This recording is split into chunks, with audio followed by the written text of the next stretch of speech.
Hora do Enem no ar! O especial Entrevistas 2017 de hoje fala de biologia e química. Os temas: prevenção de doenças, como investigar crimes e o avanço nos cuidados com a saúde. Para isso, a gente conta com um time de feras. Primeiro, Carolina Batista, diretora médica da DNDi. Segundo, Bruno Sabino, perito em química forense. Terceiro, Tiago Palhares, engenheiro químico especialista em impressão 3D. E aí, partiu aquele roda-vinheta básico? Então roda a vinheta!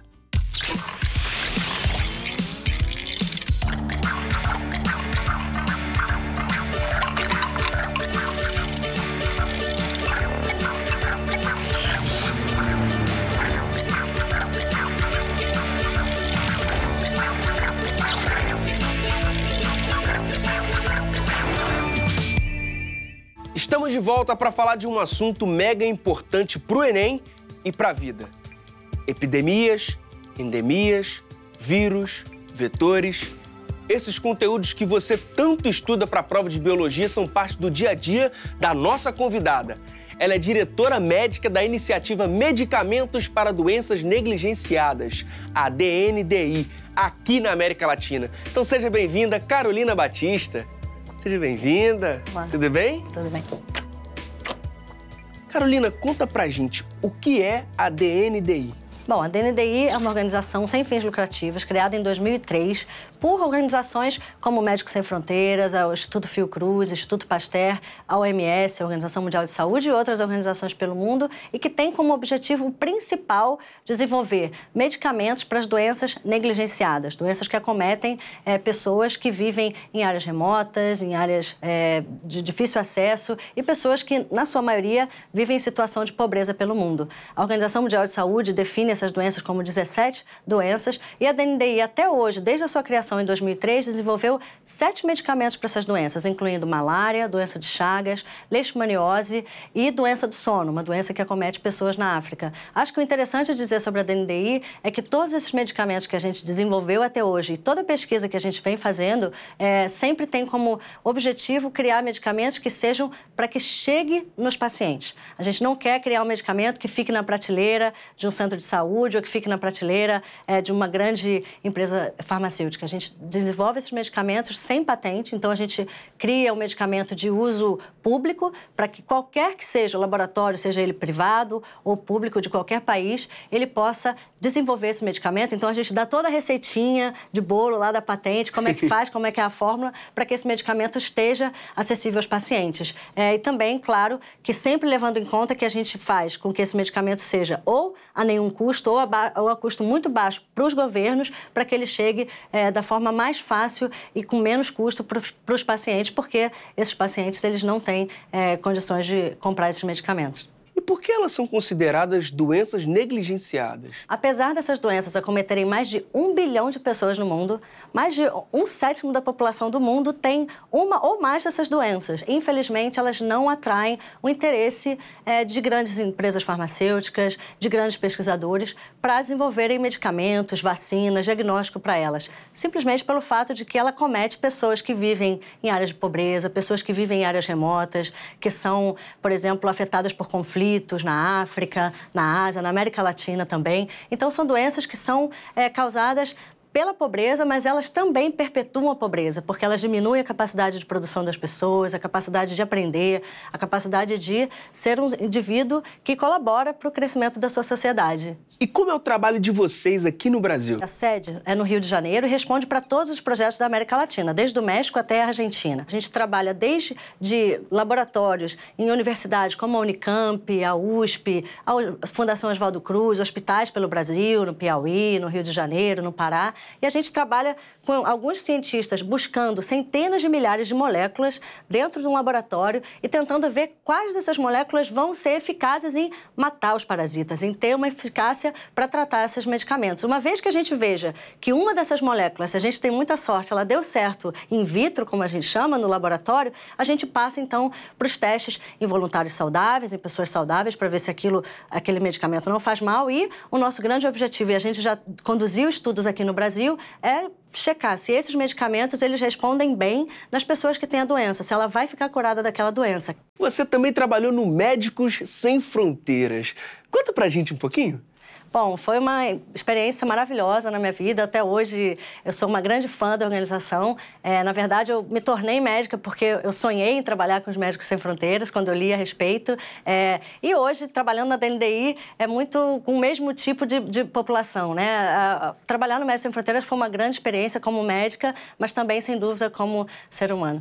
E tem alguma experiência que te marcou, que você gostaria de contar pra gente? Eu acho que uma experiência que me marcou muito foi na minha primeira missão de médica. Eu fui para Somália, um país que, enfim, sofre de conflito, guerra, desnutrição, epidemias. Então, era um conjunto de tudo aquilo que você sonha e tem medo de atuar naquele contexto. Então, eu cheguei lá e eu me lembro desse paciente, o nome dele era Abdi Bariari, um menino muito pequenininho, de 3 anos, e ele sofria de leishmaniose visceral.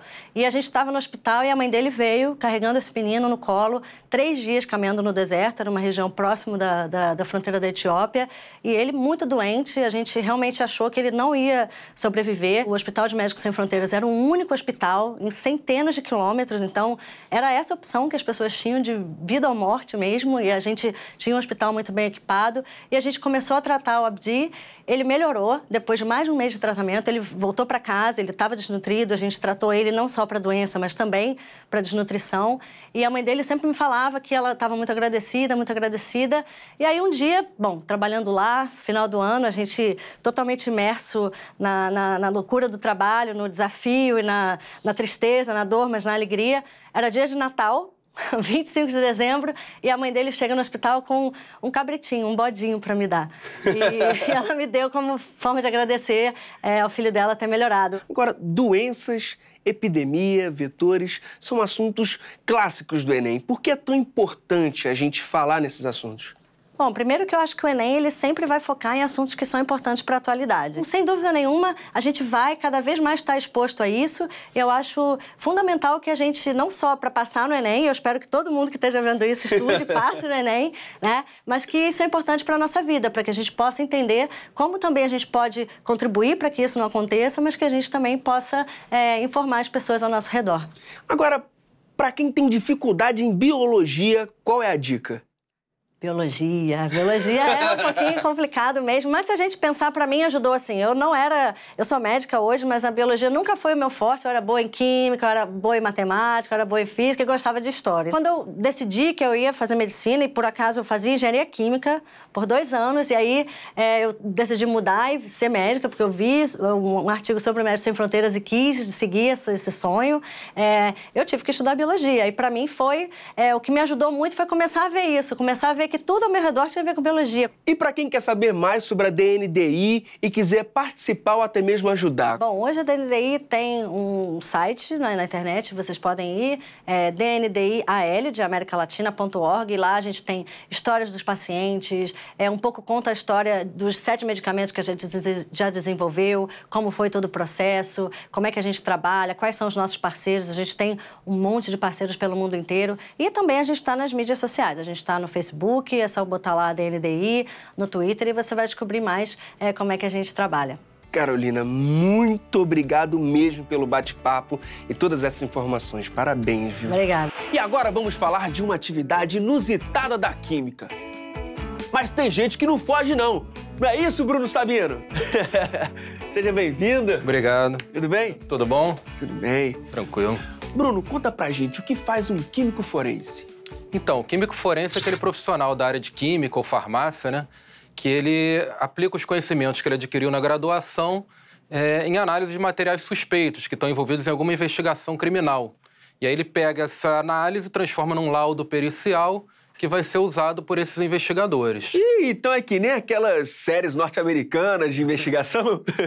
Mais ou menos, né? Na prática, naquela série, o CSI, né, que é o investigador, ele faz todo o processo. Ele faz o local de crime, ele coleta os vestígios, ele faz a análise. ele, enfim, ele até prende o bandido. E na nossa prática aqui no dia a dia, não. Cada função dessa ela é específica de cada profissional. Então, no caso, você tem um perito criminal de locais de crime, que vai até o local e vai avaliar aquele local para coletar vestígios, né? Os suspeitos daquele crime.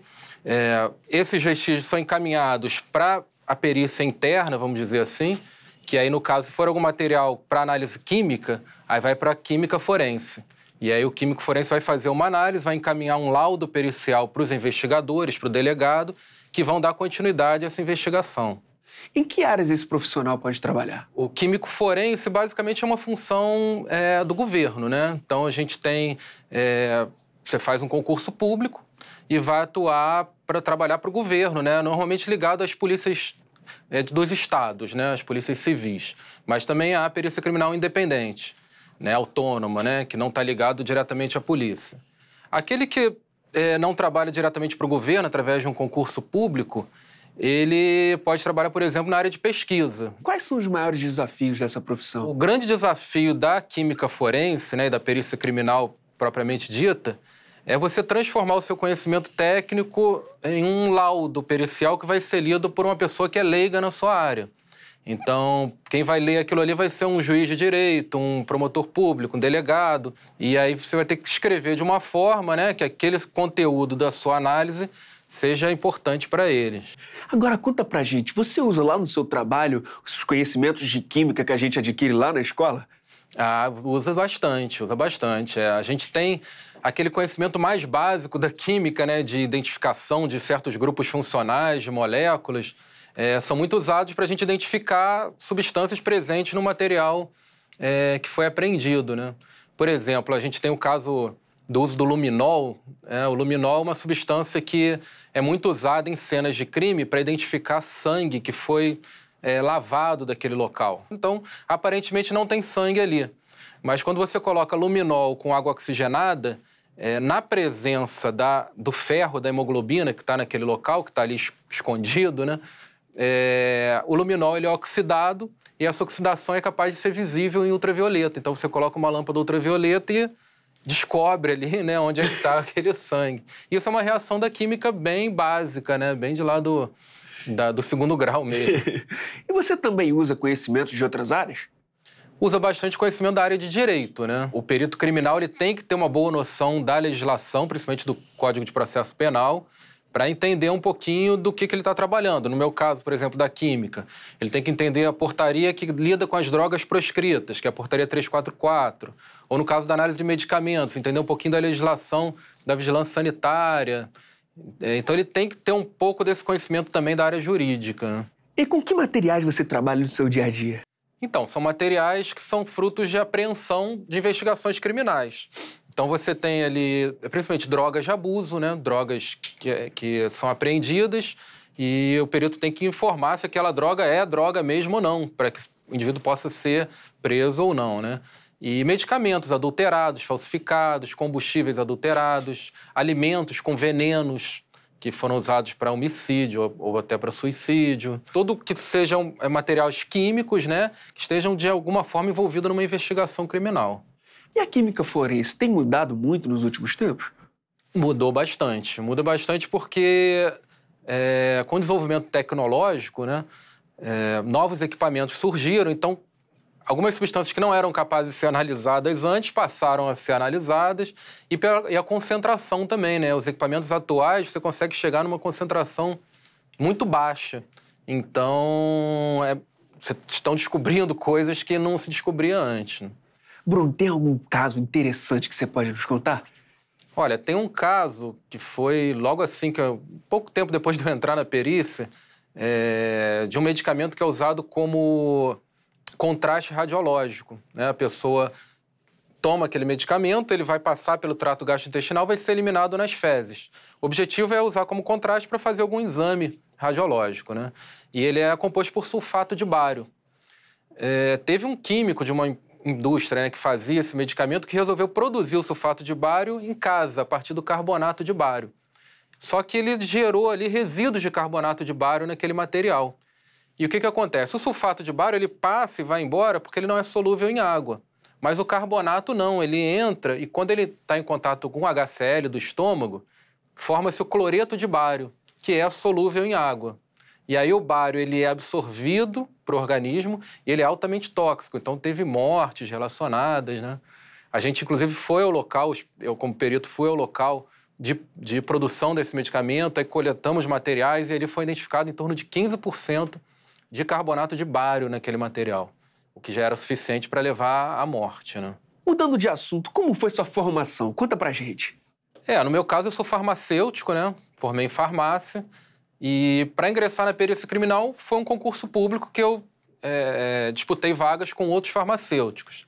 Após entrar nesse concurso público, a gente faz um treinamento, né, numa academia de polícia, onde ali você adquire um conhecimento específico da área e após esse treinamento você faz uma prova e aí se torna efetivamente um perito criminal e aí pode trabalhar na área, né?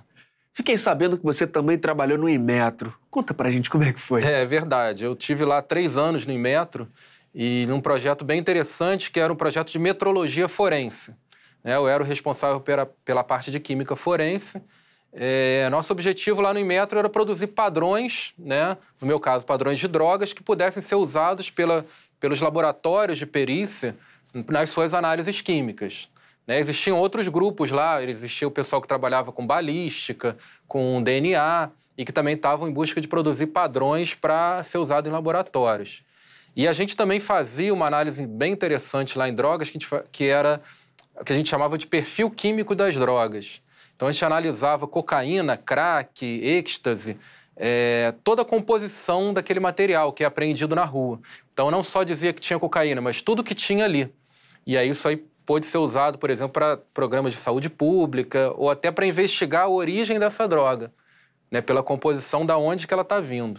Bruno, que conselho você dá para quem quer seguir nessa área? Quem quer se tornar um químico forense, né, e atuar na área estatal, né, atuar como perito criminal mesmo, ele vai ter que estudar, se dedicar bastante na graduação, né, para ter um conhecimento assim básico, bastante aprofundado, e depois ele vai ter que estudar para passar no concurso público. Então, assim, a dedicação é bem importante, né, pelo menos até você ingressar, e depois enfim, se dedicar no trabalho do dia a dia mesmo. Mas a dedicação aí é quase que 90% da conta, né? Show de bola. Bruno, muito obrigado pelo bate-papo. Obrigado mesmo pelos esclarecimentos. Obrigado você. Sabe aquelas previsões anunciadas nos filmes de ficção científica que a gente achava que nunca fosse acontecer?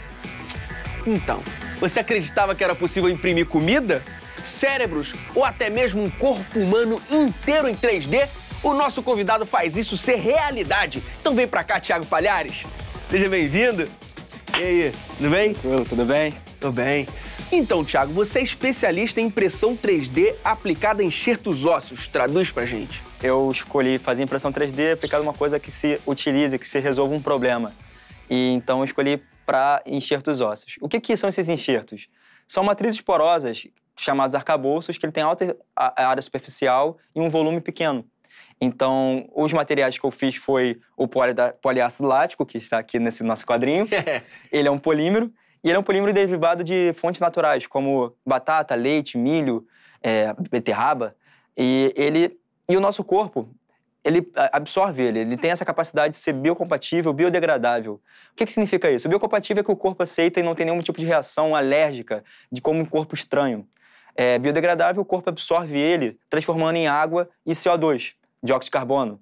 Então, quando isso é feito, o corpo reutiliza ele e transforma tudo isso, um polímero, em um mero, que é o poliácido, que é o ácido lático, e o ácido lático nós produzimos, é natural para o nosso corpo. E outra coisa que eu adicionei foi uma biocerâmica, que faz parte dos ossos, que é a hidroxiapatita.